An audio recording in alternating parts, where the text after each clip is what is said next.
नमस्कार विद्यार्थी मित्रांनो, आपल्या युट्यूब चॅनलवर तुम्हा सर्वांचं स्वागत आहे. तर बघा विद्यार्थी मित्रांनो, जी काही आपली सिरीज आहे ती आपण कंटिन्यू चालू ठेवणार आहोत.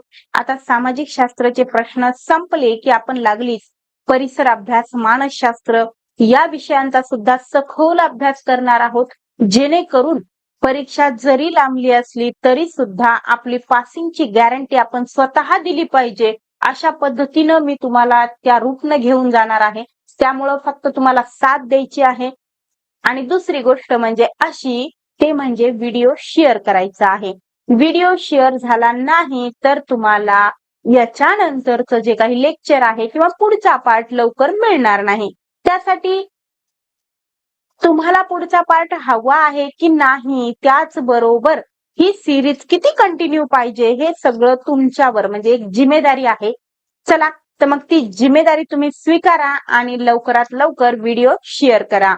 तर बघा, आपण आज जास्तीत जास्त भूगोल या विषयाचे प्रश्न पाहणार आहोत आणि त्यामध्ये पण 9वीचं भूगोल जास्तीत जास्त आपण घेण्याचा प्रयत्न केलेला आहे. असे प्रश्न की जे विचारले जाऊ शकतात. हे बघा, आणखीन एक IBPS घेणार आहे का, हे आणखीन कन्फर्म नाहीये. मी काय म्हणत आहे, हे आणखीन कन्फर्म नाहीये.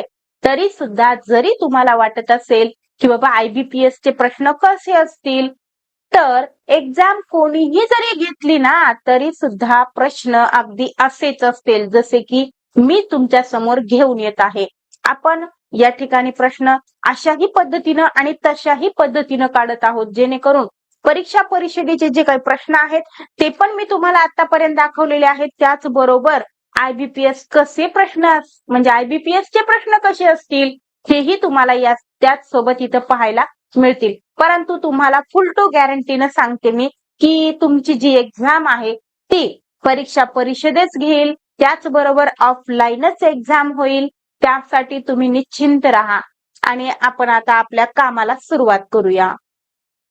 तर बघा विद्यार्थी मित्रांनो, प्रश्न तर आपण घेणारच आहोत. त्याचबरोबर आतापर्यंत जर तुम्ही आपलं ऍप डाउनलोड केलं नसेल तर ते ऍप पण डाउनलोड करून घ्यायचं आहे. त्याचबरोबर त्या ठिकाणी अतिशय माफक दरामध्ये तुम्हाला मानसशास्त्राची बॅच उपलब्ध आहे, जी की आपल्या बोलीभाषेत, आपल्या भाषेत शिकवलेली आहे. त्याचबरोबर चित्राच्या रूपानं, जे की अवघड मजकूर आहे किंवा अवघड क्लिष्ट भाषेमध्ये मानसशास्त्र असतं, जे की समजायला खूप अवघड जातं आणि 10 ते 12च्या वरी तुमचा स्कोर जात नसेल तर निश्चितच तर ती मानसशास्त्राची बॅच जी आहे ती तुमचा स्कोर 20+ घेऊन जाणार आहे. त्यासाठी तुमच्यासाठी, जर तुम्ही आतापर्यंत तुम्हाला माहित नसेल तर मी आता तुम्हाला सांगत आहे तर आपल्या ऍप्लिकेशनवर मानसशास्त्राची बॅच अवेलेबल आहे, ती पण अगदी कमी किमतीमध्ये. तर लवकरात लवकर जाऊन काय करायचंय, ऍप डाउनलोड करून ती पाहायची आहे. आणि सामाजिक शास्त्र विषयी तर काही बोलायची गरजच नाही, ती पण बॅच आपल्याकडे अवेलेबल आहे.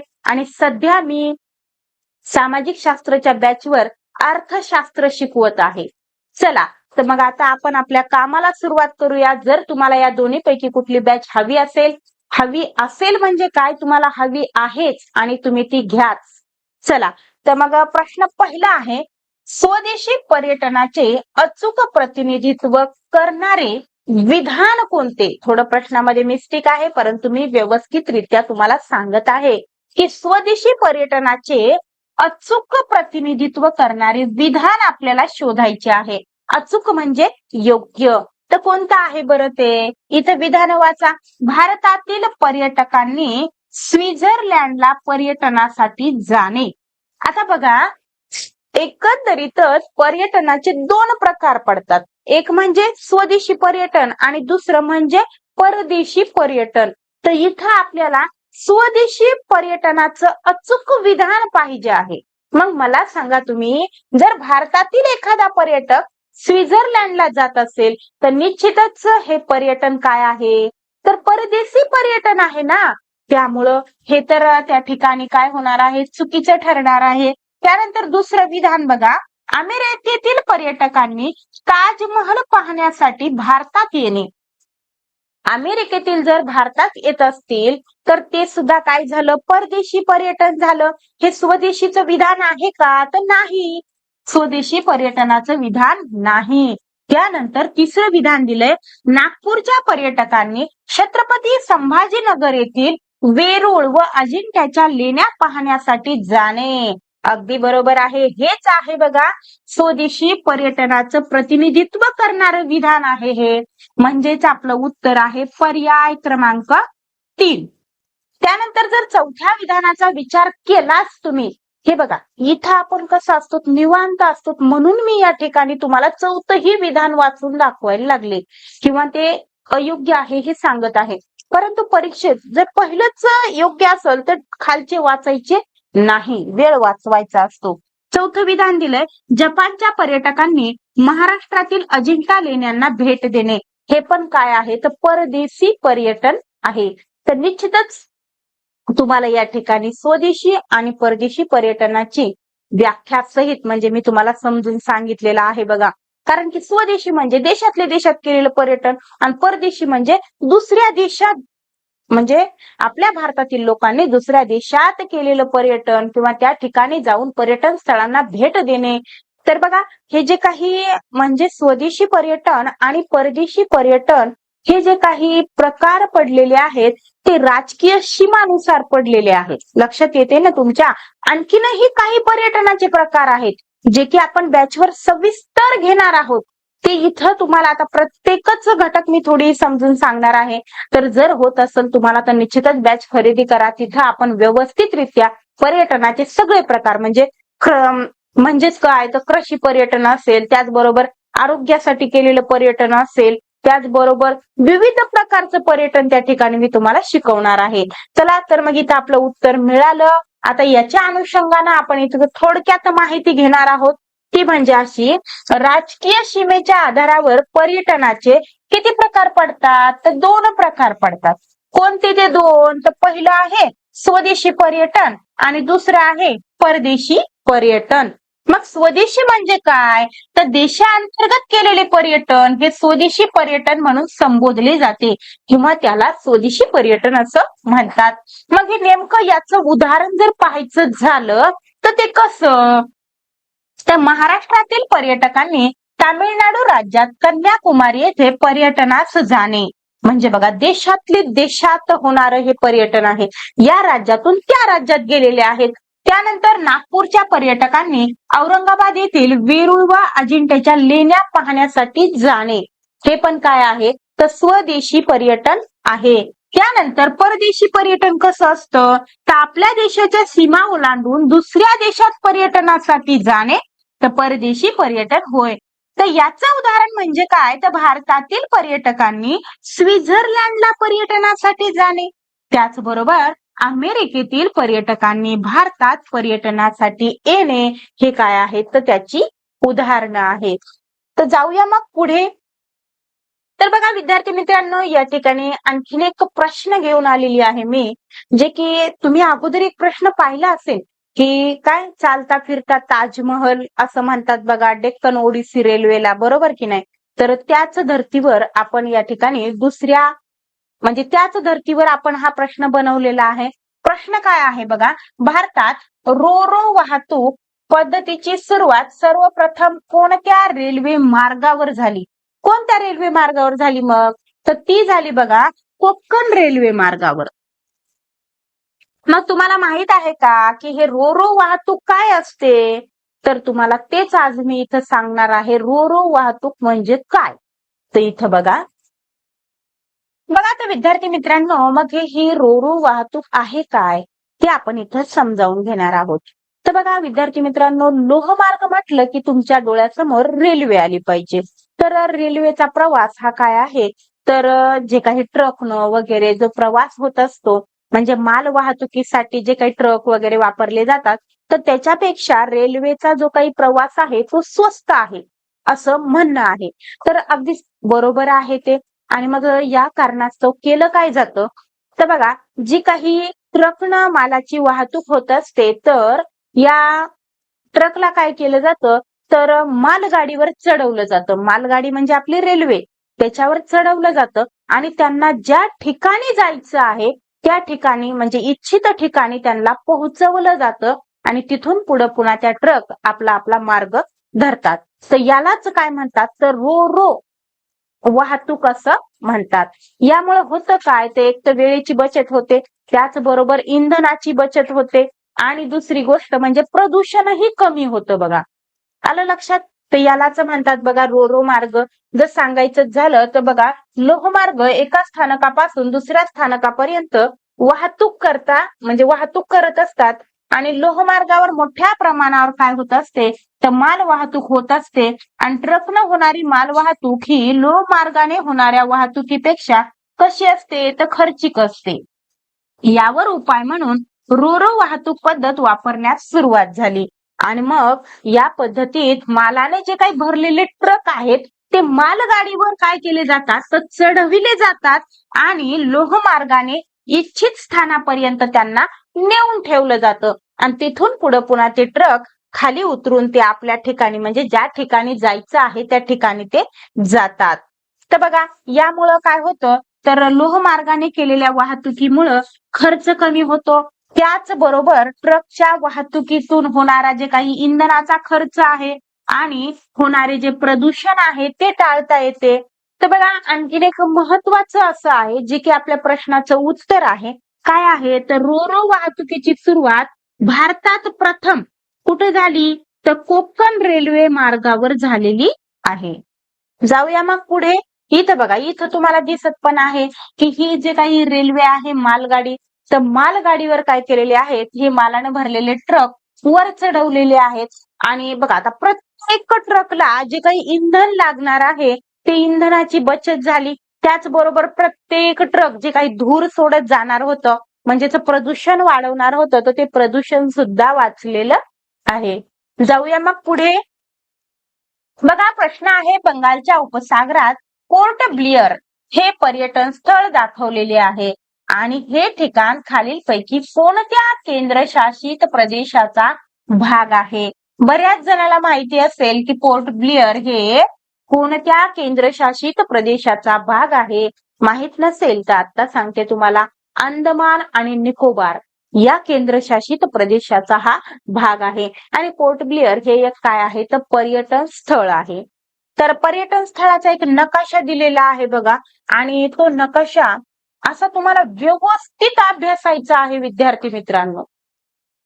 मी काय म्हणत आहे त्याला व्यवस्थित पाहायचं आहे कारण त्याच्यावर आधारित कुठलाही प्रश्न आपल्याला विचारला जाऊ शकतो.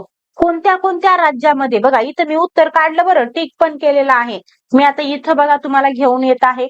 बघा भारतातील जे काही प्रमुख पर्यटन स्थळं आहेत तर ती आपल्याला माहित असली पाहिजेत. कोणत्या राज्यात कोणते पर्यटन स्थळं आहेत ते आपण व्यवस्थितरित्या जाणून घ्यायचे. तर हा जो काही गुलाबी टिपका आहे की नाही तर ते पर्यटन स्थळ आहे. आता पहिले तर इथं बघा महाराष्ट्रात कोणते आहेत तर महाराष्ट्रामध्ये अजिंठा आहे, वेरूळ आहे, पुणे, महाबळेश्वर, मुंबई. आलं लक्षात? त्याच्यानंतर मग तसेच तुम्हाला प्रत्येक राज्यामधलं पाहायचं आहे. जसं की तेलंगणामध्ये हैदराबाद आहे आणि आंध्र प्रदेशमध्ये तिरुपती आहे. प्रत्येक राज्याचा तसा अभ्यास तुम्हाला करायचा आहे. इथं बघा आता आपला प्रश्न काय होता की अंदमान निकोबार जे काही केंद्रशासित प्रदेश आहे तर त्या केंद्रशासित प्रदेशामध्ये असलेलं पर्यटन स्थळ कोणतं आहे तर पोर्ट ब्लिअर. आलं लक्षात? तर ते तुम्हाला इथं दाखवण्यासाठी आणलं होतं मी. जाऊया मग पुढं. इथं बघा वाहतुकीचे मार्ग व साधनांची निवड करताना खालीलपैकी कोणता घटक विचारात घेणे सर्वात कमी महत्वाचे आहे.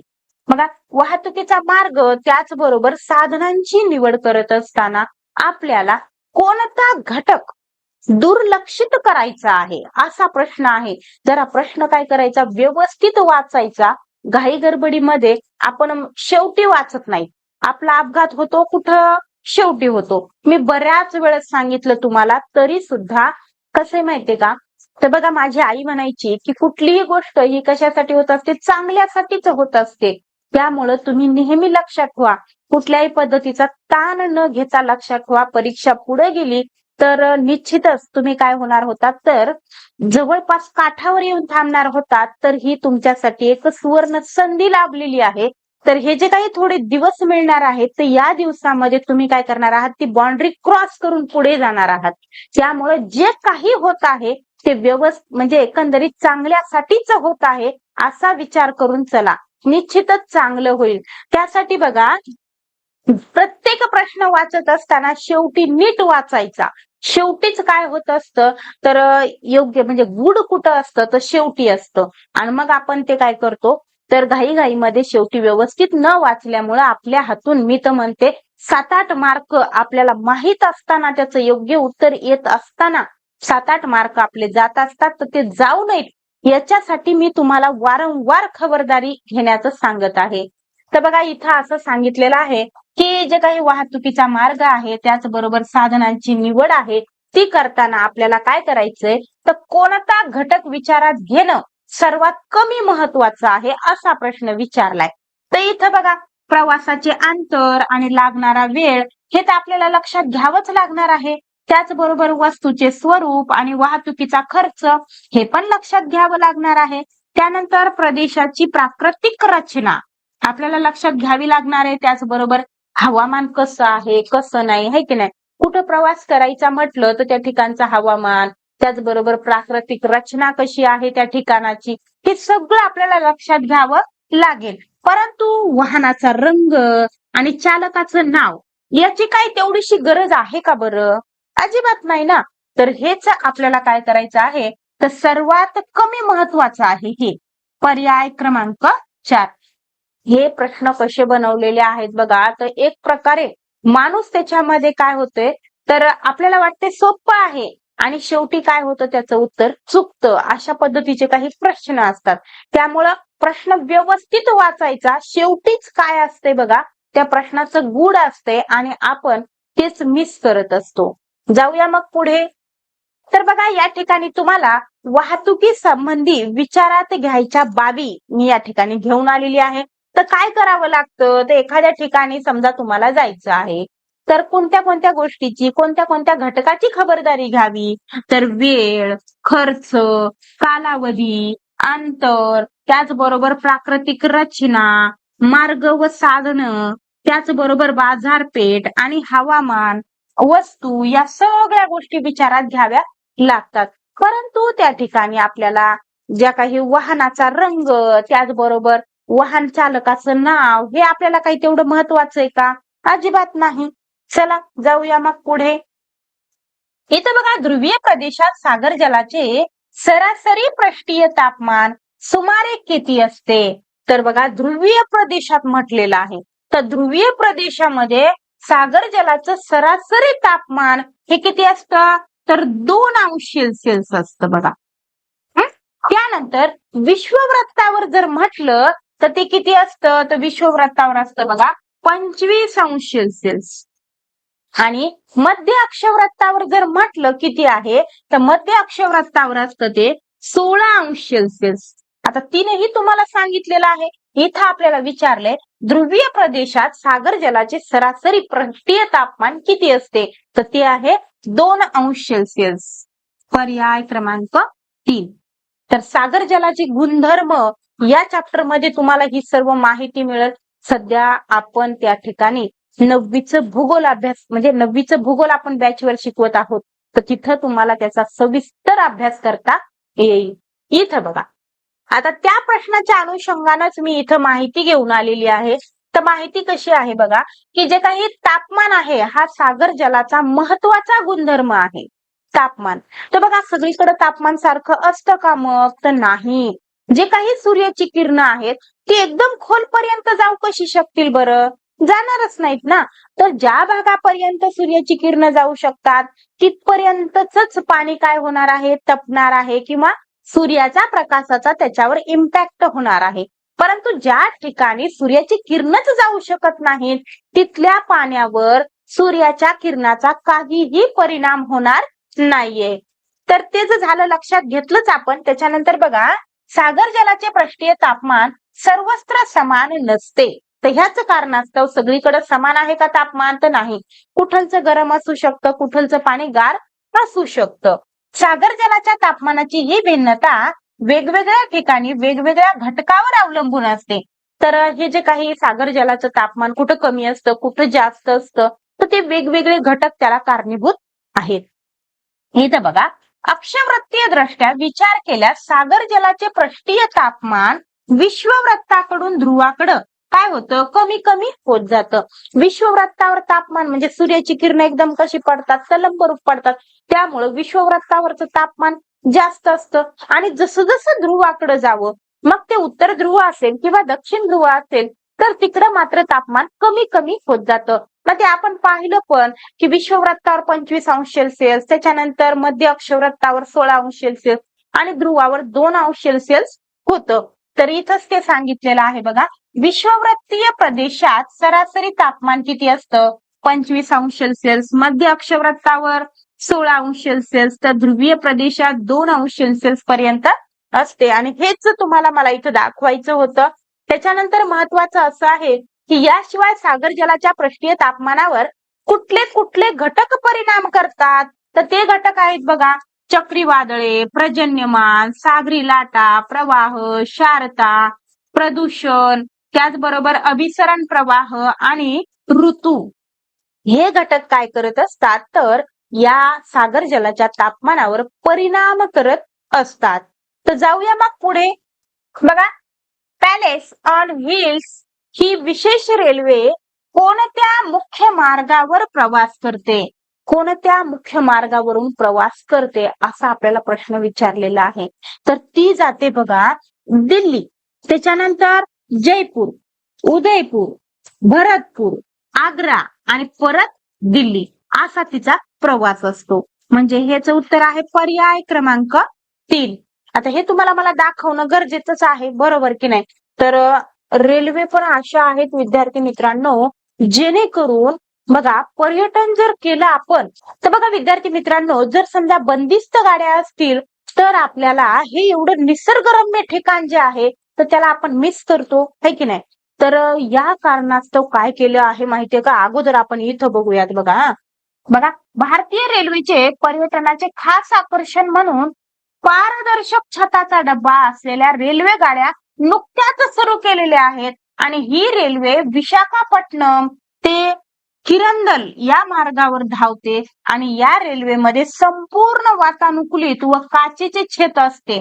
तर हे काचेचं छत असल्यामुळे होतं काय, तर जे काही बाहेरचं निसर्गरम्य ठिकाणं आहेत किंवा निसर्गरम्य परिसर आहे ते पर्यटकांना मध्ये बसून अनुभवायला मिळतं किंवा सगळं पाहायला मिळतं. निश्चितच बघा या ठिकाणी किती म्हणजे एकदम कसं आहे, तर रम्य ठिकाण आहे, निसर्गरम्य परिसर आहे आणि हे सगळं त्यांना डोळ्यानं पाहायला किती बरं चांगलं वाटत असेल. तर याच कारणास्तव काय केलेलं आहे, तर भारतीय रेल्वेनं अशा पद्धतीचा निर्णय घेतलेला आहे. तर विद्यार्थी मित्रांनो, या ठिकाणी आपल्या प्रश्नाचं उत्तर आपल्याला पाहायचं आहे. ते म्हणजे असं बघा, पॅलेस ऑन हिल्स या नावाने ओळखली जाणारी जी काही रेल्वे आहे तिचा प्रवास कसा आहे, तर दिल्ली, जयपूर, उदयपूर, भरतपूर, आग्रा आणि दिल्ली असा तिचा प्रवास आहे. तेच तुम्हाला दाखवायचं होतं. अनेक देशी आणि विदेशी पर्यटक या रेल्वेचा आनंद घेत असतात. तर मग ही आहे बघा palace on wheels he railway. त्याच्यानंतर त्याच्यासोबत तुम्हाला ही रेल्वे दाखवली जी की आत्ताच नुकतीच सुरुवात झालेली आहे या रेल्वेची. जाऊया मग पुढे. तर बघा प्रश्न आहे, स्थलांतराच्या संदर्भात खालीलपैकी कोणते विधान बरोबर आहे. तर आपल्याला या ठिकाणी योग्य विधान पाहिजे आहे. तर पहिलं बघा, स्थलांतर हे केवळ दीर्घकालीन स्वरूपाचे असू शकते, अजिबात नाही. ते अल्पकालीन सुद्धा असू शकते, काही काळापुरतं सुद्धा असू शकतं ना स्थलांतर. त्यानंतर बघा, उच्च राहणीमानाच्या आकर्षणामुळे देखील शहरातील स्थलांतरित लोकांची संख्या वाढू लागली आहे. हे मात्र योग्य आहे बघा.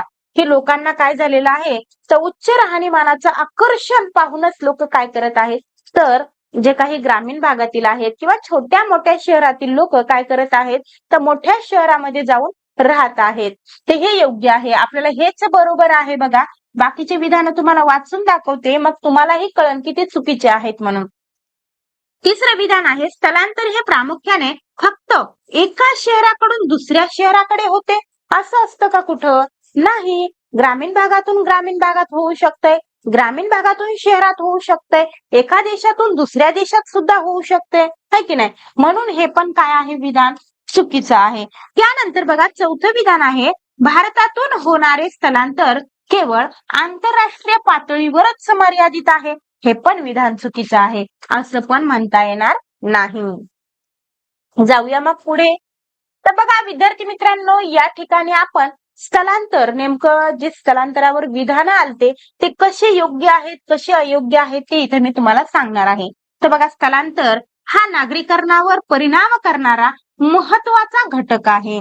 हे स्थलांतर अल्पकालीन, दीर्घकालीन किंवा कायमस्वरूपीचे असते. मगाशी काय म्हटलं होतं, फक्त दीर्घकालीन असते म्हणून.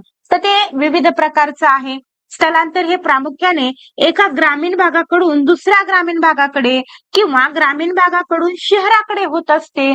उच्च राहणीमानाच्या, बघा आपलं त्या ठिकाणी काय सांगितलं होतं की एका शहराकडून दुसऱ्या शहराकडे होत असतं, परंतु तसं आहे का? तर नाही. दुसरं आहे बघा, उच्च राहणीमानाच्या आकर्षणामुळे देखील शहरातील स्थलांतरित लोकांची संख्या वाढू लागली आहे. अगदी बरोबर आहे, मग अशी आपलं तेच उत्तर होतं. त्यानंतर बघा भारतात विविध भागातून, म्हणजेच बघा पुणे, मुंबई या ठिकाणी काय केलेले आहेत, तर लोक स्थलांतर करून राहायला आलेली आहेत.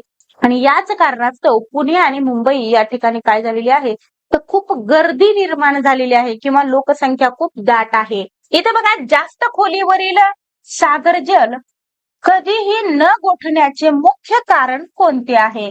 कोणते आहे बरं? तर विद्यार्थी मित्रांनो, आता पुढच्या स्लाइडवर तर पाहायचं आहेच, परंतु मी तुम्हाला आधीच सांगते की जे काही 2000 मीटर पर्यंत जे काही सागर जल असतं किंवा महासागरातील जे काही पाणी असतं, तर 2000 मीटरच्या खाली जे काही पाणी असतं ते विषुववृत्तापासून ध्रुवापर्यंत त्या पाण्याचं तापमान सारखंच असतं. आणि ते पाणी किती, म्हणजे किती तापलेलं असतं किंवा किती तापमान असतं त्याचं, तर ते असतं बघा 4°C. आणि मला सांगा 4°C जर तापमान असेल तर ते पाणी गोठतं का? तर नाही ना गोठत, कारण की गोठण्यासाठी 0°C पर्यंत जावं लागतं पाणी किंवा मग त्याच्या खाली जावं लागतं. तर मग पाण्याचं जे तापमान असतं ते 4°C असतं. या कारणास्तव जे काही 2000 मीटरच्या खाली जे काही पाणी आहे ते कधीही गोठत नाही, हे त्याचं कारण आहे. आता इथं बघा काय कारण सांगितलेली आहेत, तर जास्त खोलावर पाण्याची क्षारता 0 असते, अजिबात नाही. त्यानंतर खोलीनुसार सागर जलाचे तापमान सुमारे 4°C पर्यंतच कमी होते. याच कारणास्तव काय होतं, तर पाणी गोठत नाही. त्यानंतर काय म्हटले, सागर पृष्ठावरून सर्व सूर्यकिरण तळापर्यंत पोहोचतात, हे पण नाही. ध्रुवीय प्रदेशात तापमान नेहमी जास्त असते, हे पण नाही. ध्रुवीय प्रदेशात तर तापमान कमीच असते ना बरं. तर बघा विद्यार्थी मित्रांनो, मी तुम्हाला जे काही सांगितलेलं आहे ती माहिती इथं आहे. आणि असं सांगितलं इथं की 2000 मीटर पर्यंत काय होते, तर तापमानामध्ये घट होत असते. आणि इथं बघा तुम्ही 2000 मीटरच्या खाली जे काही पाणी आहे तर ते पाणी 4°C त्याचं तापमान असतं. आणि या कारणास्तव जे 2000 मीटरच्या खाली पाणी आहे ते पाणी गोठत नाही. अन्यथा जर पाहायचं झालं तर इथं बघा ध्रुवापासून विषुववृत्तापर्यंत हे म्हणजे जे काही तापमान आहे ते सर्वत्र सारखंच असतं. मग ते ध्रुव असेल किंवा मग विषुववृत्त असेल, तिथं सुद्धा पाण्याचं तापमान 4°C असतं. या कारणास्तव जास्त खोलचं पाणी हे काय होत नाही, तर गोठत नाही. जाऊया मग पुढे. सागर जलाची क्षारता मोजण्यासाठी खालीलपैकी कोणत्या उपकरणाचा वापर केला जात नाही, असा प्रश्न विचारलाय. म्हणजेच या ठिकाणी सागर जलाची क्षारता मोजणारे 3 उपकरण या ठिकाणी दिलेले आहेत आणि एक जे आहे ते त्या क्षारता त्यानं मोजता येत नाही. असंच विधान किंवा असाच पर्याय आपल्याला शोधायचा आहे. बघा हायड्रोमीटरनं क्षारता मोजता येते, त्याच्यानंतर रिफ्रॅक्टोमीटरनं मोजता येते, सॅलिनोमीटरनं मोजता येते, परंतु बॅरोमीटरनं मोजता येत नाही. म्हणून आपलं उत्तर आहे पर्याय क्रमांक 4. तर बघा ह्या ठिकाणी तुम्हाला सांगितलेलं आहे की सागर जलाची क्षारता कशी मोजली जाते. तर सागर जलाच्या 1000 वजनी भाग पाण्यात एकंदर सर्व क्षारांचे मिळून जितके वजनी भाग असतात आणि त्यालाच काय म्हणतात तर सागर जलाची क्षारता असे म्हटले जाते. उदाहरण जर घ्यायचं झालं तर सागर जलाच्या 1000 ग्राम पाण्यामध्ये विरघळलेल्या क्षारांचे प्रमाण हे किती असेल 40 ग्राम असेल. तर त्या पाण्याची क्षारता कशी मोजतात बघा, तर ती मोजतात दर हजारी 40 अशी सांगितली जाते आणि लिहितात कशी, तर ती अशी लिहितात बघा, दर हजारी 40%. तर बघा सागर जलाची क्षारता मोजण्यासाठी हायड्रोमीटर, त्यानंतर रिफ्रॅक्टोमीटर आणि सॅलिनोमीटर हे उपकरण वापरले जातात. बॅरोमीटर नाही, म्हणून ते तुम्हाला त्या ठिकाणी आपण उत्तर घेतलं. त्यानंतर बघा प्रश्न आहे, मिझोरामला कोणत्या वर्षी घटक राज्याचा दर्जा देण्यात आला आणि त्याचे पहिले मुख्यमंत्री कोण होते? कशाचे? तर मिझोराम या राज्याचे. कारण की मिझोराम अगोदर राज्य नव्हतं आणि मग त्याला कधी बरं राज्याचा दर्जा देण्यात आला आणि देण्यात आला बरं, आला तर आला, त्याच्यानंतर मग मुख्यमंत्री कोण होते पहिले, असा प्रश्न आपल्याला विचारलेला आहे. तर बघा, तर ते होते बघा, मुख्यमंत्री होते लाल डेंगा. आणि कधी बरं मिझोरामला घटक राज्याचा दर्जा देण्यात आला, तर तो देण्यात आला 1985 ला. पर्याय क्रमांक 3 हे आपलं उत्तर आहे. याच्या अनुषंगानं अधिकची माहिती आपण इथे घेणार आहोत. तर बघा, खूप आधीपासूनच काय होतं तर मिझोरामला एक प्रकारे घटक राज्याचा दर्जा देण्यासाठी उठाव वगैरे भरपूर करण्यात आले होते, परंतु त्याला डायरेक्टली घटक राज्याचा दर्जा देण्यात आला नव्हता. मग कोणी दिला, काय दिला, हे आपण इथं पाहणार आहोत. बघा, 1961 मध्ये लाल डेंगा यांनी काय केलं तर मिझो नॅशनल फंड या संघटनेची स्थापना केली आणि त्रिपुरा, मणिपूर, त्याचबरोबर लुईशा टेकड्यांमधील मिझो बहुल प्रांतासाठी ग्रेटर मिझोरामची अर्थात स्वतंत्र राष्ट्राची मागणी कोणी केली? लाल डेंगा यांनी केली. आणि मार्च 1966 मध्ये मिझो नॅशनल फंडने स्वतंत्र मिझोराम राष्ट्र अस्तित्वात आल्याची घोषणा केली. परंतु तेव्हाचे जे काही प्रधानमंत्री होत्या, कोण होत्या तर इंदिरा गांधी होत्या, यांनी ही परिस्थिती काय केली, कठोरपणे हाताळून बंड मोडून काढले आणि 1972 मध्ये परिस्थिती निवळल्यानंतर मिझो बहुल भागाला काय केलं तर केंद्रशासित प्रदेशाचा दर्जा देण्यात आला. आणि मग त्याच्यानंतर कधी तर 1985 मध्ये बघा, अगोदर केंद्रशासित प्रदेशाचा दर्जा दिला होता, कधी तर 1972 ला. त्यानंतर 1985 मध्ये कोण होते पंतप्रधान, तर पंतप्रधान होते राजीव गांधी. यांना काय केलं तर मिझो नॅशनल फंड यांच्यात तडजोड होऊन कोणामध्ये, राजीव गांधी आणि ही जी काही संस्था आहे मिझो नॅशनल फंड, तर यांच्यामध्ये काय झाला तर समझोता झाला, तडजोड झाली आणि मिझोरामला काय केलं तर घटक राज्याचा दर्जा देण्यात आला. आणि मग लाल डेंगा जे होते की नाही तर ते राज्याचे पहिले मुख्यमंत्री झाले. मग कोणत्या राज्याचे? मिझोराम राज्याचे. जाऊया मग पुढे. बघा, प्रश्न आहे, खालीलपैकी कोणते संदेश वहनाचे आधुनिक काळातील अत्यंत महत्वाचे प्रभावी साधन मानले जाते? तर संदेश वहनाचं प्रभावी साधन सध्या कोणतं आहे तर ते आहे कृत्रिम उपग्रह. पर्याय क्रमांक 4. खरंच योग्य आहे का हे? तर हो, योग्यच आहे. इथं बघा, वाहतुकीप्रमाणेच संदेशवहन ही देखील एक पायाभूत सुविधा आहे. आधुनिक काळात संदेशवहन आणि माहितीची देवाणघेवाण ही सुद्धा एक महत्वाची बाब मानली जाते. आजच्या आधुनिक युगात कृत्रिम उपग्रह हे संदेशवहनाचे अत्यंत महत्वाचे आणि प्रभावी साधन आहे. इथं बघा, मोबाईलवर संदेशवहनाचे आदान प्रदान होणे, त्याचबरोबर दूरचित्रवाणी संचावर कार्यक्रम दिसणे, हवामानासंदर्भात अद्ययावत माहिती मिळवणे इत्यादी गोष्टी कशामुळे होतात तर कृत्रिम उपग्रहाद्वारे एकाच वेळेस अनेक शक्य झालेले आहे. तर अशा पद्धतीनं सध्या आधुनिकतेच्या काळामध्ये कृत्रिम उपग्रह हे संदेश वहनाचं एक उत्तम साधन आहे.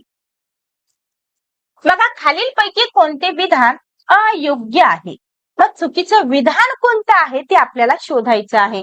कोणतं विधान चुकीचं पाहिजे आपल्याला? पहिलं विधान वाचा. समशीतोष्ण कटिबंधात वाढत्या अक्षांशानुसार सागर जलाची क्षारता कमी होत जाते. अगदी बरोबर आहे. कारण की सागर जलाचं कसं असतं माहितीये का? क्षारतेचं कसं असतं सांगते मी तुम्हाला. जिथं तापमान जास्त तिथं क्षारता जास्त असते. कारण की पाण्याचं बाष्पीभवन होण्याचा वेग जर जास्त असेल तिथून पाणी निघून जातं, परंतु जे काही त्यातले क्षार आहेत ते मात्र तसेच राहतात. पाण्याचं प्रमाण कमी आणि मग म्हणजे बाष्पीभवन झाल्यामुळं पाण्याचं प्रमाण कमी होतं आणि क्षारांचं प्रमाण वाढतं. तर हे विधान बघा योग्य आहे. त्यानंतर ध्रुवीय प्रदेशात बाष्पीभवनाचा वेग कमी असल्याने क्षारता सुद्धा काय असते तर कमी असते. अगदीच बरोबर आहे. मी आत्ताच तुम्हाला सांगितलं. तुम्हाला तर माहितीये ध्रुवीय प्रदेशामध्ये तापमान कमी असतं, या कारणास्तव तिथं बाष्पीभवनही होत नाही आणि बाष्पीभवन होत नसल्यामुळं क्षारता सुद्धा कमी असते. त्यानंतर बघा, भूमध्य समुद्राची सरासरी क्षारता सुमारे किती असते तर प्रति हजारी 39% असते. तर हो, बरोबर आहे. बरोबर आहे हे विधान. त्यानंतर काय म्हटलंय? अटलांटिक महासागराची क्षारता सुमारे प्रति हजारी 39% आहे. आहे का? तर नाही. ती प्रति हजारी किती आहे तर 35% आहे. प्रति हजारी 35% आहे. म्हणून या ठिकाणी चुकीचं विधान आहे बघा, पर्याय क्रमांक 4. सागर जलाचे जे काही गुणधर्म आहेत की नाही ते आपल्याला माहित असतील तरच याचं उत्तर निघेल. तर इथं बघा तुम्हाला तेच सांगितलेलं आहे. समशीतोष्ण कटिबंधामध्ये सागर जलाची जी काही क्षारता असते ती कमी असते. त्याचा म्हणजे वाढण्याचा वेग सुद्धा काय असतो? कमी असतो. त्याचबरोबर ध्रुवाकडे तापमान खूप कमी असते आणि ध्रुवीय प्रदेशात बाष्पीभवनाचा वेग कमी असतो. यामुळे सागर जलाची क्षारता पण काय असते? कमी असते. आणि याच्या तुलनेमध्ये जर विचार केला, भूवेष्टित समुद्राची क्षारता जास्त असते. मग तुम्ही म्हणाल भूवेष्टित समुद्र म्हणजे काय? तर ज्या समुद्राला काय केलेलं आहे, सगळ्या बाजूनं भूमी लाभलेली आहे त्याला म्हणतात भूवेष्टित समुद्र.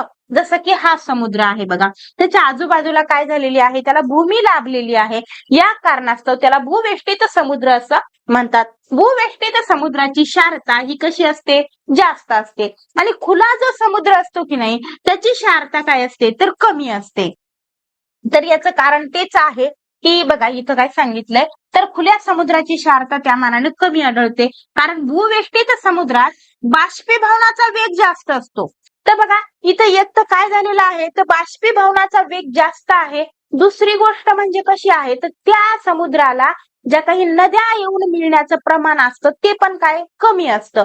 या कारणास्तव या ठिकाणी सागर जलाची क्षारता ही जास्त असते आणि याच्या तुलनेत याचं सगळं उरपाट असतं. त्या कारणास्तव इकडं क्षारता जास्त असते. याचं उदाहरण पाहायचं म्हणजे कसं बघा, तर भूमध्य समुद्राची सरासरी क्षारता ही किती असते तर ती असते बघा प्रति हजारी 39%. बरोबरच आहे की नाही? कारण भूमध्य समुद्र तुम्ही पाहिलाय ना, नकाशामध्ये नसेल पाहिला तर आज पहा.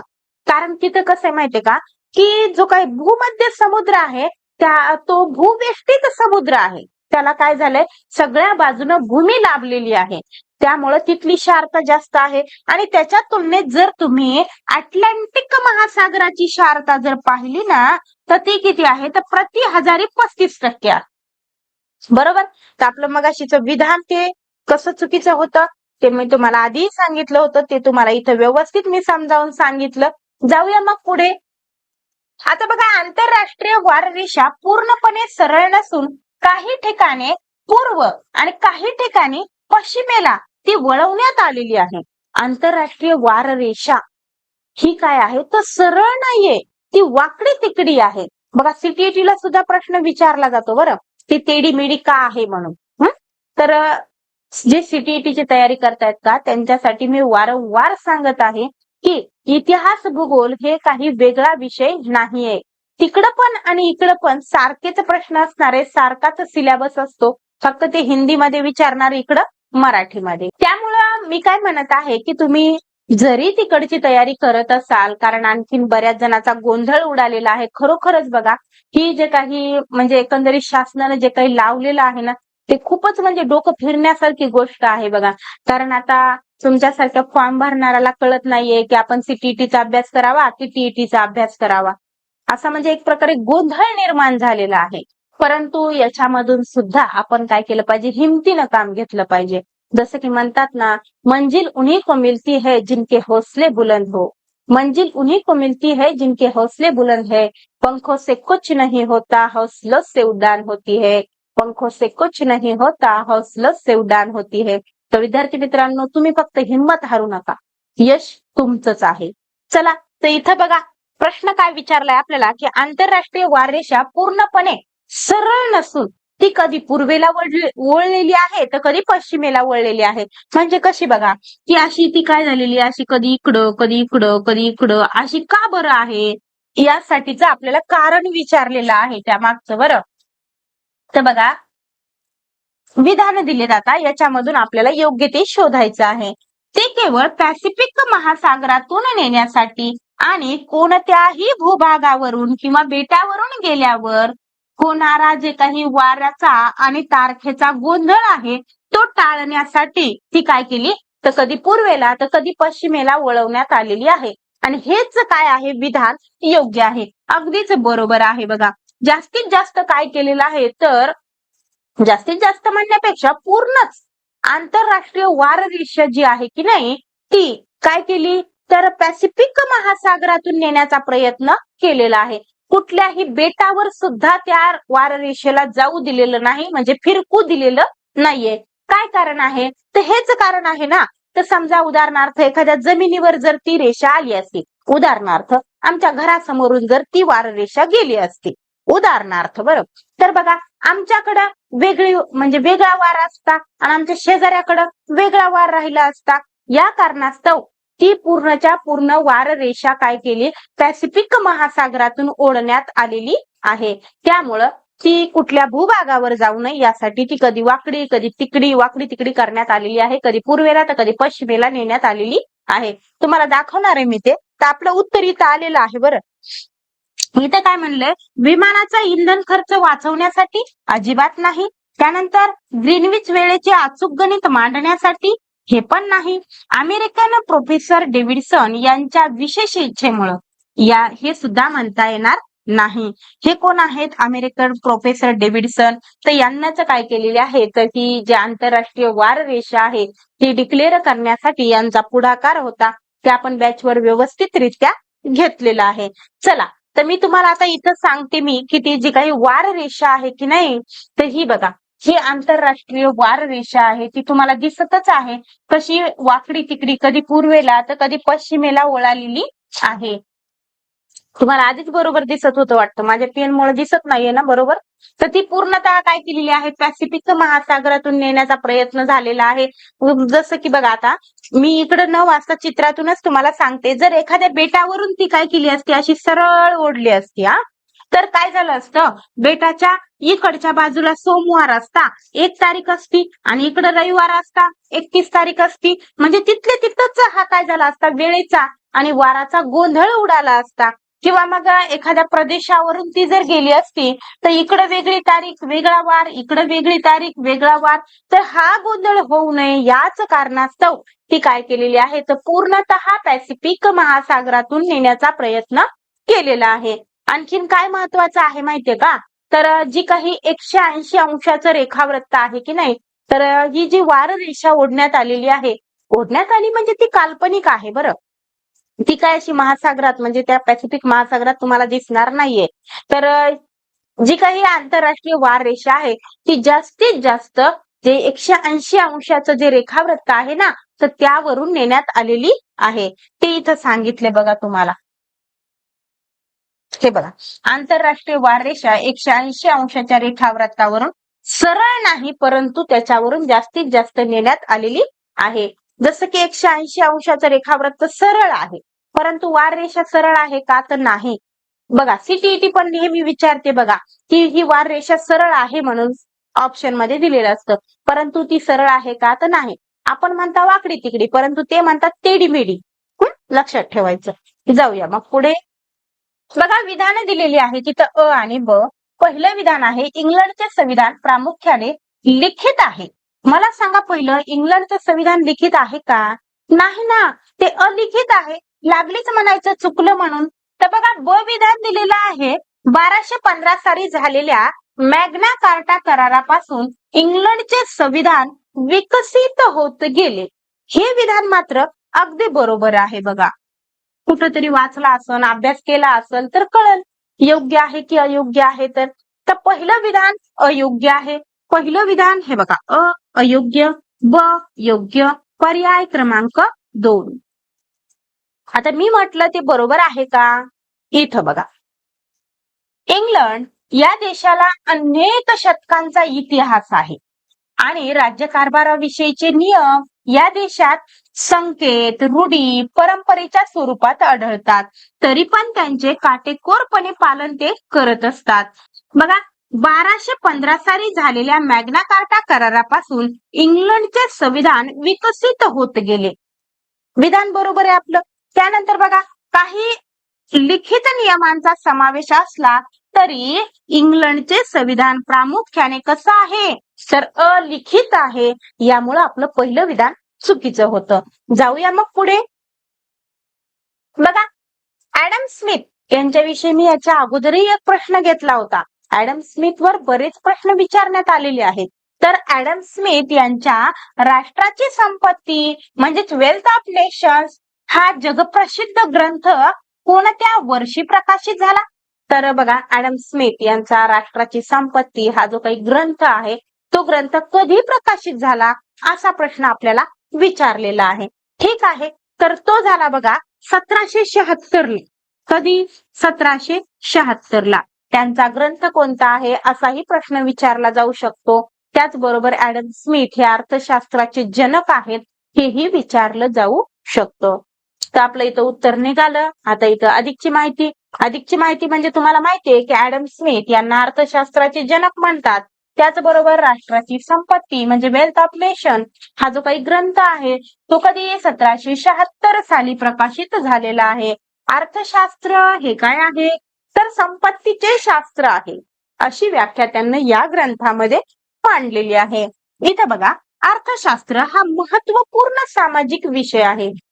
विद्यार्थी मित्रांनो अर्थशास्त्र आणि राज्यशास्त्र हे असे, आता नागरिकशास्त्राला कशाला सोडू, अर्थशास्त्र, राज्यशास्त्र आणि नागरिकशास्त्र हे तीन जे काही घटक आहेत की नाही तुम्हाला भरभरून मार्क देणारे घटक आहेत. दुसरी गोष्ट म्हणजे त्यांची व्याप्ती कमी आहे आणि मार्क तुमच्या पदरात ते जास्त टाकतात. त्यामुळं नागरिकशास्त्र पूर्णतः अभ्यास करायचा, राज्यशास्त्र पूर्णतः अभ्यास करायचा आणि अर्थशास्त्राचा सुद्धा पूर्ण अभ्यास करायचा. तुम्हाला खूप जास्त मार्क देणारे हे घटक आहेत. सध्या आपण बॅचवर अर्थशास्त्रच शिकवत आहोत. चला इथं लक्ष द्या. विविध व्यवसाय, वित्त पुरवठा, प्रशासन, कायदा तसेच आपल्या दैनंदिन कार्यक्षेत्रात अर्थशास्त्राचा मोठ्या प्रमाणात उपयोग केला जातो. बरोबर आहे की नाही? तर या सगळ्या गोष्टीसाठी आपण अर्थशास्त्राचा उपयोग करत असतो. अर्थ म्हणजे काय तर पैसा आणि त्याचा जे काही नियोजन म्हणजे व्यवस्थापन आपण करत असतो. जसं की आपलं कुटुंब चालवत असताना आपण काय करतो तर पैशाचं नियोजन लावत असतो. कुठं किती खर्चायचे, उदाहरणार्थ समजा तुमची सॅलरी असेल 10,000 रुपये आणि जर तुम्हाला खर्च लागत असेल महिन्याला 15,000 रुपये तर मग ते उरलेले 5,000 रुपये तो खड्डा नेमका करायचा कुठं? मग असे खड्डे किती करायचे? त्याच्यामुळे नकोच ना. आपलं जे काही म्हणजे एकंदरीत पगार आहे त्याच्या अनुषंगानेच आपला खर्च झाला पाहिजे असं जे नियोजन करत असतं की नाही तर त्याचा म्हणायचं त्याला अर्थशास्त्राचा त्यानं गाढा अभ्यास केलेला आहे असं म्हणायचं. आणि बरेच जण बघा तुम्ही महिन्याचे 5-6 हजारच कमवतात परंतु त्याच्यातून सुद्धा काही पैसे मागे टाकतात. काय अर्थशास्त्राचा अभ्यास असेल त्यांचा जोरात. चला इथं बघा. तर ठीक आहे, हे आपल्या कामापुरतं इथं झालेलं आहे. आता आपण जाऊयात पुढे. मग बघा पुढचा प्रश्न आहे व्यापाराच्या संकल्पनेनुसार खालीलपैकी कोणते विधान अचूक आहे? कोणतं विधान अचूक आहे असा आपल्याला प्रश्न विचारलाय. आता मग कोणतं आहे बरं? बघा ज्या ठिकाणी वस्तूचे उत्पादन अतिरिक्त होते, अतिरिक्त म्हणजे कामापेक्षा जास्त होते. तेथून तुटवडा असलेल्या प्रदेशात वस्तूचा पुरवठा होतो. अगदीच बरोबर आहे बघा. ज्या ठिकाणी एखादी वस्तू जास्त पिकते त्या ठिकाणी काय होतंय, तर ती वस्तू दुसऱ्या ठिकाणी पुरवली जाते. त्याला काय म्हणतात, तर निर्यात असं म्हणतात. म्हणजे एखादी वस्तू आपल्याकडून दुसरीकडे पाठवली त्याला निर्यात म्हणतात. आणि आपण एखादी गोष्ट मागवली, एखादी गोष्ट आपण मागवली म्हणजे ती झाली आयात. ह्याच्यावर सुद्धा प्रश्न विचारला जातो विद्यार्थी मित्रांनो, आयात आणि निर्यातीवर. आपलं या ठिकाणी अचूक म्हटलं होतं, तर बरोबर विधान आपल्याला शोधायचं होतं, तेच बरोबर आहे. इथं काय म्हटलंय, प्रत्येक प्रदेश किंवा देश हा पूर्णपणे स्वयंपूर्ण असतो. विद्यार्थी मित्रांनो, कुणीच स्वयंपूर्ण नाहीये. मी काय म्हणते, देशाचं जाऊ द्या, राज्याचं जाऊ द्या, कोणीही स्वयंपूर्ण नाही. प्रत्येकाला कशाची ना कशाची तरी गरज भासत असते. त्याच्यानं म्हणतात ना, की कुणी कितीही मोठा असला तरी सुद्धा त्यानं गर्व नाही केला पाहिजे. कारण त्याच्यावर कधी वेळ येईल कोणाकडे जाण्याची हे सांगता येत नाही. त्याच पद्धतीनं कुठलाही देश, कुठलंही प्रदेश, कुठलंही राज्य हे काय नसतं, तर स्वयंपूर्ण नसतं. हे विधान चुकीचं आहे. वस्तूची खरेदी करणे म्हणजे पुरवठा करणे होय, असं कसं बरं, अशी व्याख्या होऊ शकत नाही. त्यानंतर काय, भौगोलिक परिस्थिती सारखी असल्याने सर्व प्रदेशात समान वस्तूचे उत्पादन होते, अजिबात नाही. भौगोलिक परिस्थिती ही प्रत्येक ठिकाणची वेगवेगळी असते. कुठं कमी पाऊस पडतो, कुठं जास्त पाऊस पडतो, तर कुठं काही पिकतं तर कुठं काही पिकतं, बरोबर की नाही. नागपूरची संत्री माहितीये तुम्हाला, कोकणातील आंबा वगैरे माहितीये. तर हे कसं ठरलेलं आहे, जे त्या प्रदेशात जास्त पिकत असतं. इथं काय म्हटलंय, की भौगोलिक परिस्थिती सारखी असल्याने सर्व ठिकाणी सारखंच उत्पादन होतं. चुकीचं आहे हे विधान. जाऊया पुढे. तर हेच तुम्हाला इथं सांगितलेलं आहे बघा, जे की मी तुम्हाला आधी सांगितलं, की व्यापार ही एक महत्वाची आर्थिक क्रिया आहे. आणि व्यापारातूनच काय होत असते, तर अर्थाची देवाणघेवाण होत असते, म्हणजेच पैशाची. समाजातील लोकांचे आर्थिक जीवन एकमेकावर अवलंबून असते. कोणताही प्रदेश किंवा देश हा काय नाही, स्वयंपूर्ण नसतो. बघा, हे विधान लक्षात असू द्या. कुठलाही देश असेल, प्रदेश असेल, ते स्वयंपूर्ण नाही. प्रत्येकाला कशाची ना कशाची गरज भासतेच आणि मग ती आपण दुसऱ्यात करत असतो. लोकांच्या गरजा पूर्ण करण्यासाठी दोन देशादरम्यान व्यापार होणे गरजेचे असते. प्रत्येक देशाची भौगोलिक परिस्थिती वेगवेगळी असल्याने प्रत्येक प्रदेशात विशिष्ट वस्तूचे उत्पादन होत असते. एखाद्या प्रदेशात हे पिकतं तर त्या प्रदेशात ते पिकत असतं. ज्या ठिकाणी एखादी वस्तूची कमतरता असते तेथे त्या वस्तूला मागणी असते. जी वस्तू जिथे मिळत नाही त्या ठिकाणी निश्चितच त्या वस्तूची काय वागते, तर मागणी असते. आणि ज्या ठिकाणी वस्तूचे उत्पादन अतिरिक्त होते म्हणजे कामापेक्षा जास्त होते, तेथून त्या वस्तूचा काय होतो, तर पुरवठा होत असतो. तर मी तुम्हाला आताच ते सगळं सांगितलेलं आहे. जाऊया पुढे. बघा, भारतात कृषी क्षेत्रातील संशोधनाला कोणत्या वर्षी सुरुवात झाली? कोणत्या वर्षी सुरुवात झाली बरं? तर कृषी संशोधनाला सुरुवात झाली 1905 ला. पर्याय क्रमांक 1. इथंच सांगितलंय बघा. भारतात कृषी क्षेत्रातील संशोधन 1905 मध्ये सुरू झाले आणि मग भारतीय कृषी संशोधन संस्थेला काय केलं, तर 1958 मध्ये विद्यापीठाचा दर्जा देण्यात आला. त्यामध्ये बघा, कृषी क्षेत्राचा विकास, त्याचबरोबर संशोधन, सुसज्ज प्रयोगशाळा, मृदाशास्त्र, कृषीशास्त्र, आर्थिक वनस्पतीशास्त्र इत्यादी विभागाद्वारे विद्यापीठाचे कार्य सुरू झाले. आणि या संस्थेच्या नवी दिल्ली येथील मुख्यालयात काय आहे, त्याचं ग्रंथालय आहे. आणि हे ग्रंथालय देशातील सर्वात मोठे कृषी विषयक ग्रंथालय आहे, हे तुम्ही लक्षात ठेवा. त्यावर प्रश्न विचारला जाऊ शकतो. जाऊया मग पुढे. भारत स्वतंत्र झाल्यावर 1948 मध्ये केंद्र सरकारने कोणाच्या अध्यक्षतेखाली विद्यापीठ शिक्षण आयोगाची नियुक्ती केली? कोणाच्या बरं? तर ती केली डॉक्टर सर्वपल्ली राधाकृष्णन यांच्या अध्यक्षतेखाली. मला वाटतं या प्रश्न मी अगोदरही घेतला होता, तर इथं तुम्हाला सांगितले बघा 1948 ला. कधी? 1948 ला. भारत स्वतंत्र झाल्यावर 1948 मध्ये केंद्र सरकारने डॉक्टर सर्वपल्ली राधाकृष्णन यांच्या अध्यक्षतेखाली विद्यापीठ शिक्षण आयोगाची नियुक्ती केली.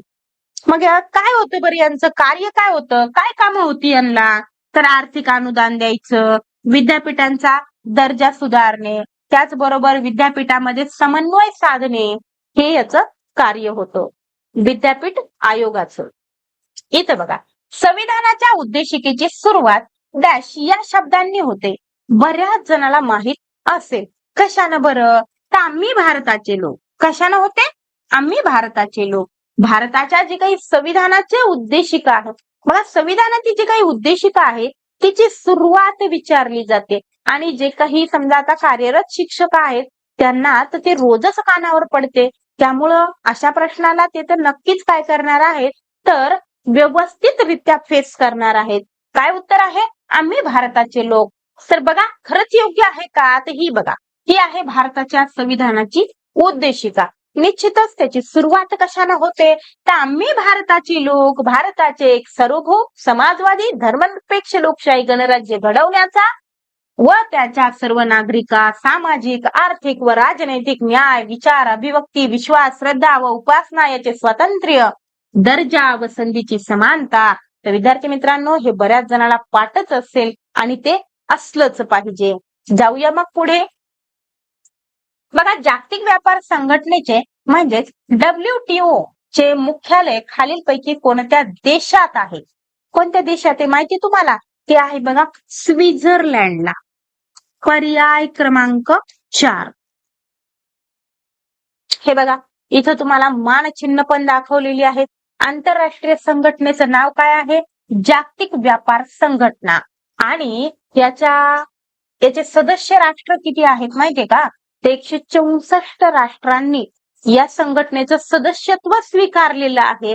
त्याचं हे मानचिन्ह आहे. त्याचं मुख्यालय कुठं आहे? जिनेवा, स्वित्झर्लंड या ठिकाणी. आणि याचे कार्य आणि उद्देश या ठिकाणी दिलेला आहे बघा.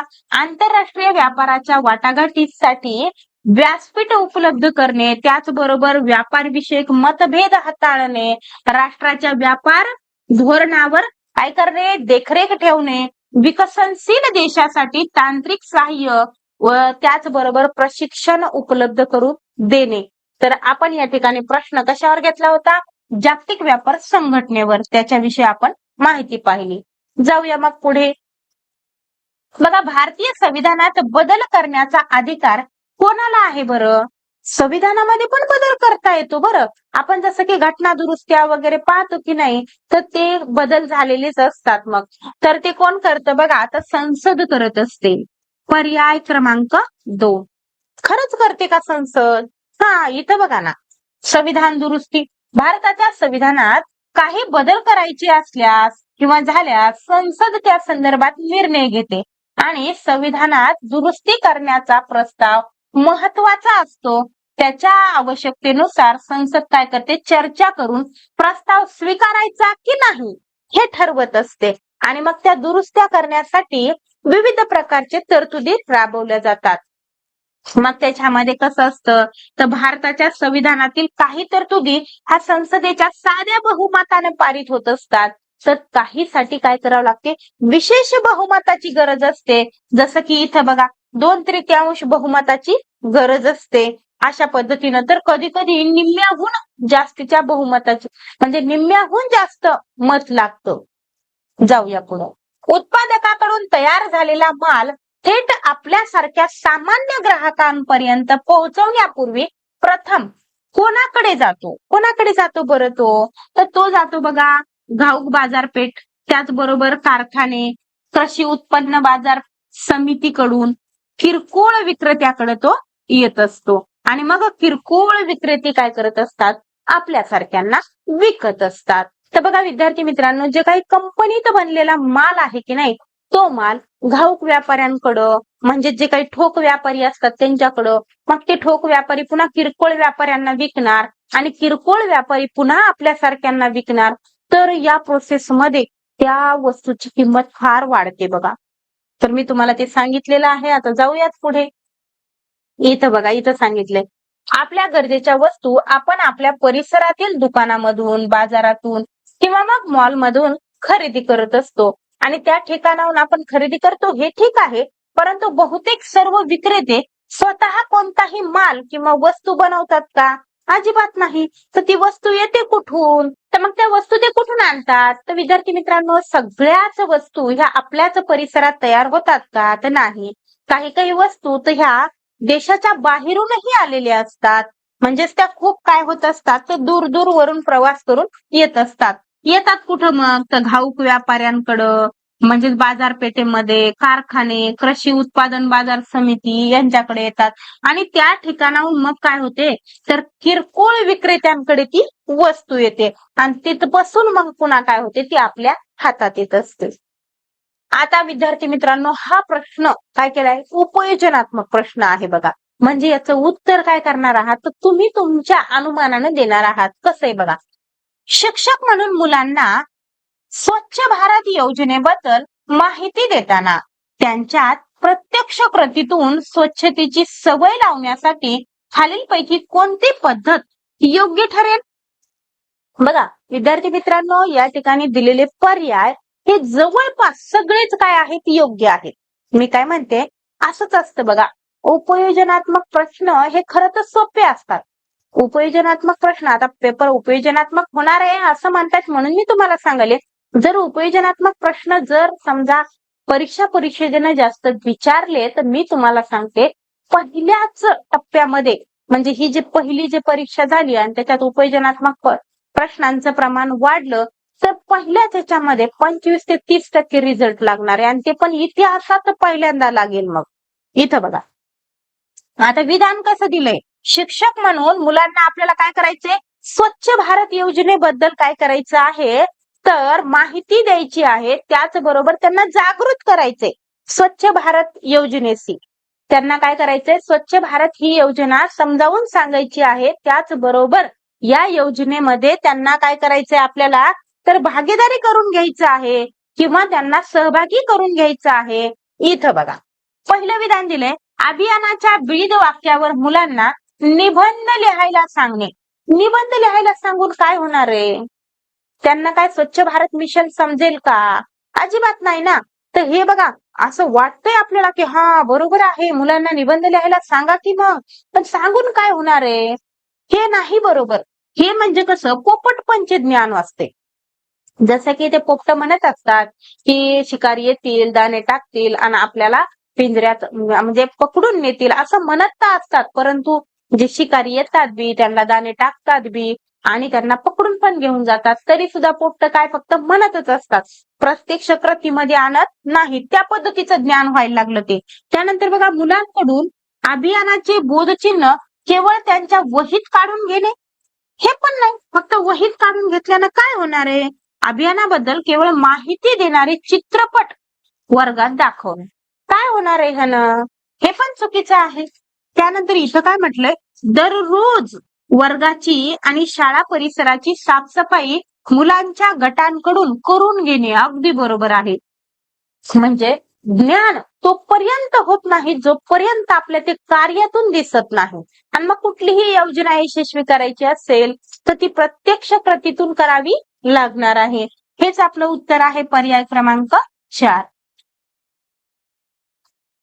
त्यानंतर बघा, शैक्षणिक कारणासाठी उपग्रहाचा वापर करणे कोणत्या वर्षी साध्य झाले? कोणत्या वर्षी साध्य झाले बरं, माहितीये का तुम्हाला? तर ते झाले बघा 1975 ला. शैक्षणिक कारणासाठी उपग्रहाचा वापर करणे हे कधी साध्य झालं, तर 1975 ला झालं. इथं बघा, इथं सांगितलंय 1975 मध्ये शैक्षणिक कारणासाठी उपग्रहाचा वापर करणे साध्य करण्यात काय केलं, भारतानं यश मिळवलं. मग कोणी सहकार्य केलं ते आपण इथं पाहणारच आहोत. इथं बघा, इस्रोचे शास्त्रज्ञ कोण होते, ते एकनाथ चिटणीस यांनी यात काय केलं, तर महत्वाची भूमिका बजावलेली आहे. आणि स्पेस ऍप्लिकेशन सेंटर या अहमदाबाद येथील अंतरिक्ष उपयोग केंद्राच्या नेतृत्वाखाली साईट हा शैक्षणिक कारणासाठी प्रयोग करण्यात आला. आणि पुढे काय झालं, तर उपग्रहाद्वारे शिक्षण प्रणाली ही कल्पना येथून पुढे काय झाली, तर उदयास आली. आणि या उपक्रमात अमेरिकेने भारताला मदत केली. त्यातूनच ग्रामीण भागात दर्जेदार शिक्षणाची सोय करणे शक्य झाले. आलं का लक्षात? तर ही सर्वच्या सर्व माहिती महत्वाची आहे. हे एकनाथ चिटणीस वगैरे विचारले जाऊ शकतात. बघा पुढचा प्रश्न आहे, 1951 मध्ये भारतातील पहिली इंडियन इन्स्टिट्यूट ऑफ टेक्नॉलॉजी म्हणजेच IIT म्हणजेच काय IIT ही संस्था पश्चिम बंगालमधील कोणत्या ठिकाणी स्थापन झाली? तर तुम्हाला सगळ्यांना माहित झालं हे खरगपूर या ठिकाणी स्थापन झालेली आहे. तरी सुद्धा अधिकची माहिती आपण घेऊन येतच असतो, तर त्या पद्धतीनं मी आणलेली आहे. बघा 1951 मध्ये पश्चिम बंगालमधील खरगपूर येथे भारतातील पहिली इंडियन इन्स्टिट्यूट ऑफ टेक्नॉलॉजी म्हणजेच IIT या संस्थेची स्थापना झाली किंवा स्थापना करण्यात आली. भारतात अभियांत्रिकी सर्व शाखांमधील उच्च व प्रगत शिक्षण उपलब्ध होऊन देशाची गरज भागावी हा या संस्थेचा उद्देश होता. मग ती कुठं कुठं स्थापन करण्यात आली? तर पवई, चेन्नई, कानपूर, नंतर नवी दिल्लीला पण स्थापन करण्यात आलेली आहे. तर या संस्थांच्या उभारणीकरता सोव्हिएत रशिया असेल किंवा अमेरिका, जर्मनी आणि युनेस्को या देशांनी काय केलेली आहे? तर मदत केलेली आहे. तर विद्यार्थी मित्रांनो, अशा पद्धतीची ही जी काही सिरीज आहे जी की तुमच्या मार्कामध्ये भर टाकणारी आहे, तर विद्यार्थी मित्रांनो निश्चितच या सिरीजचा लाभ घ्या. त्याचबरोबर व्हिडिओ शेअर करा. भेटूया मग लवकरच पुढच्या लेक्चरला.